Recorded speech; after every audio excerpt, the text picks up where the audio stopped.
No matter what happens, you must not stop. Training, awareness, having money, having wealth are all useful factors on the road to success.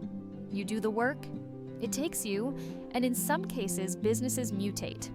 In my previous video, I talked about how businesses mutate when companies were originally known for one product and then became more successful with another product.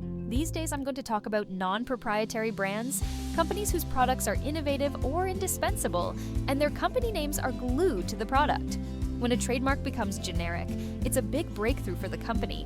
An entire product category is identified in the eyes of the consumer with that brand.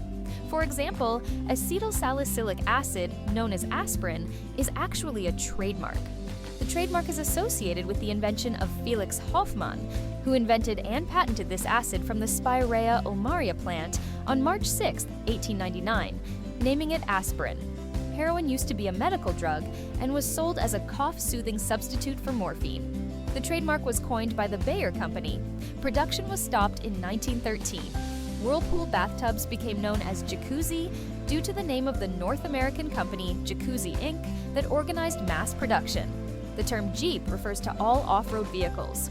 Recently, Chrysler insists on the term off-roader, despite the fact that the word Jeep in English was originally a noun. Jargonism formed from the abbreviation GP, general purpose. Now, all diapers are called diapers, despite the fact that the word Pampers implies P&G brand diapers. The word diaper is now an underused word, Adobe Photoshop. Photoshop has come to refer to any computerized image processing, regardless of which graphic editor it is done with.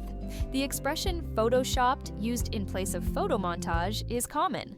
Trademark of Thermos GmbH, recognized in many countries as a noun and has lost its trademark status. Lightweight athletic shoes have long been everyday footwear for a large number of people. The word sneakers comes from the name of the American shoe company Keds, founded in 1916. The first device for drying hair appeared in 1900 in Germany. The name hair dryer is related to the German brand name Föhn, which means warm alpine wind, and so on.